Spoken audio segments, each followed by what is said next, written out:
institutions not yet fully on their feet, and at the same time a major insurgency and a major global problem on Pakistan's doorstep.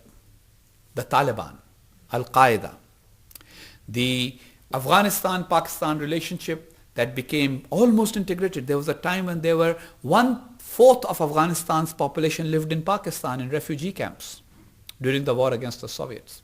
So Afghanistan, there is a whole generation of Afghans that have, including President Hamid Karzai, who have lived more of their life in Pakistan than they lived in Afghanistan. People who actually grew up in the refugee camps. The two nations have become very intertwined.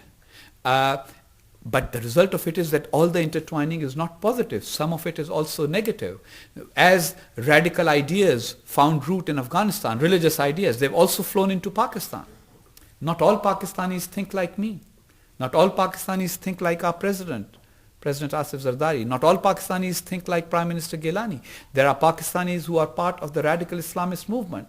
They see no reason why Pakistan should align itself with the United States against people whom they consider to be holy warriors, mujahideen, fighting imperialism, fighting Western domination of the Muslim world. So therefore, the good news again is that an overwhelming majority of Pakistanis voted for people like me, saying that we want Pakistan to be a liberal, moderate, democratic state which does not have extremist versions of religion dominating life.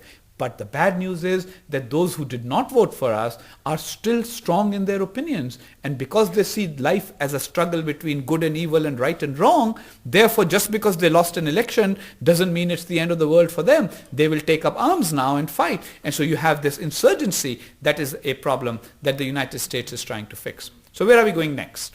I'm going to try and summarize this because I want to open this up for discussion and for questions and answers. And I'm sure I've raised more questions than I've given answers for. The United States is present in Afghanistan. It is a US goal to stabilize Afghanistan. It is important to have a stable Afghanistan.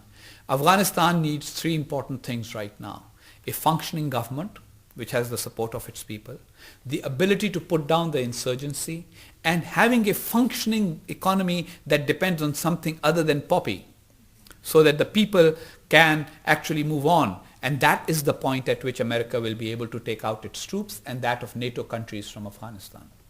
Pakistan, because Pakistan is where Afghanistan and Pakistan in our border areas, people spill over from one another. They speak the same language. They are members of similar and same tribes. So therefore, their free flow allows Afghan insurgent groups to sometimes spill over into Pakistan, and certain Pakistani groups to get involved in Afghanistan. So Pakistan, Afghanistan, and the United States have to work together in a cooperative manner to secure this border, as well as to make sure that the insurgency is crushed. There are going to be all kinds of means that will be needed. Number one, military means. Of course, there are some people you will always have to fight. But in every insurgency, you try to make a distinction between people that you can bring on board, people who are reconcilable, and people who are irreconcilable, and people who you need to fight. So US, Pakistan, and Afghanistan have to identify the reconcilables and the irreconcilables and make a distinction. We need to engage with the reconcilable elements, bring them on board, make them part of the political process.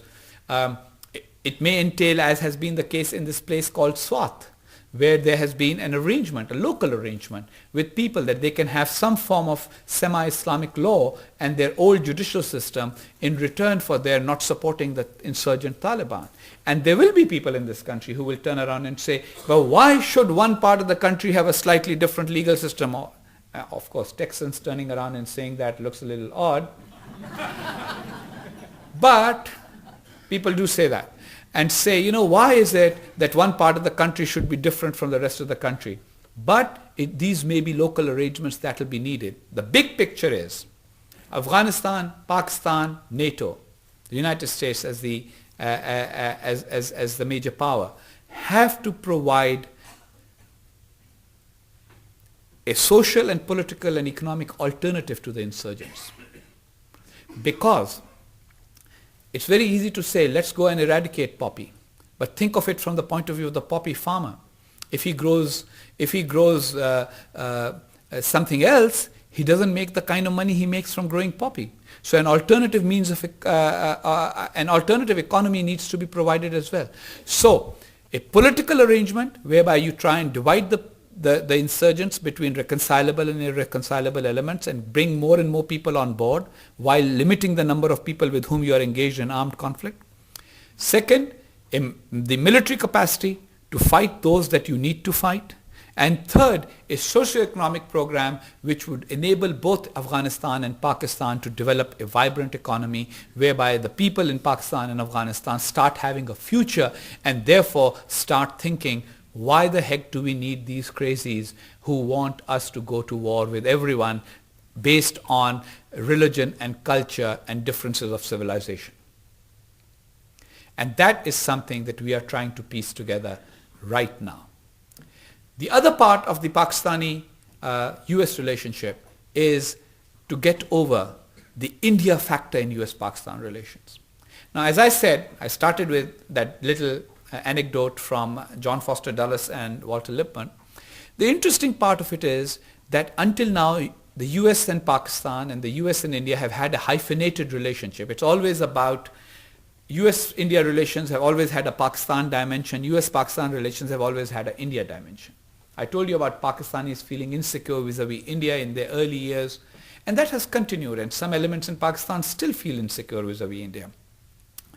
But during the 50s, 60s and 70s, and even well into the 80s, India, because it chose to be non-aligned, and non-aligned was different from neutral. India's position was, we are non-aligned, we will make a decision on a case-by-case basis. On some issues, we may support the Soviet Union. On others, we will support the United States. We are not going to be part of any camp. It's not like we are automatically part of your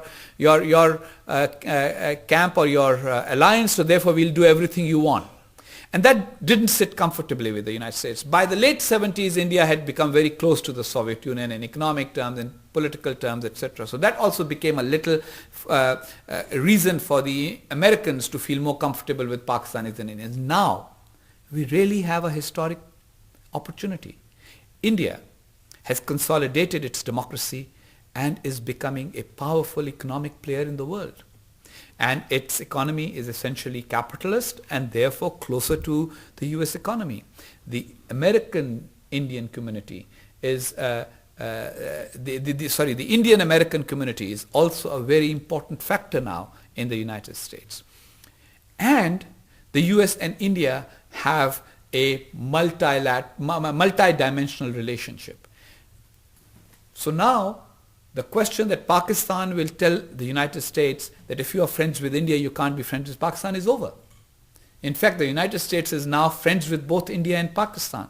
And this is a golden opportunity for the United States to use that leverage to bring both India and Pakistan closer to one another. Pakistan has some issues and India, but the long-term future of India and Pakistan has to be one of cooperation and friendship. We have several thousand years of shared history and only a few years of angry partition and separation. In North America, it's very easy to forget that Mexico and the United States used to go to war at one time. The Mexican-American wars are now only taught in high schools. It's very easy to forget that the United States and Canada didn't sit that well until the Oregon Wars, that there were conflicts. So therefore, to talk about the India-Pakistan relationship as some eternal conflict that cannot be resolved is wrong. India and Pakistan too can have a future in which we can work together and find ways of taking advantage of working together. Pakistan sits astride three regions: Middle East, Central Asia, South Asia. Our geographic location need not be the crossroads of conflict. It can be the crossroads of opportunity for gas pipelines and oil pipelines from the Middle East into India, from Central Asia down into Afghanistan and India, transportation routes, ports, Pakistani ports being the places where goods will come from the world and be distributed, especially in the western parts of India. It's much easier to access them from Pakistan in some cases. Pakistan as a entrepot entry point for the Chinese market. It doesn't look easy sometimes, but the truth is that there are parts of China that are in a straight line by road,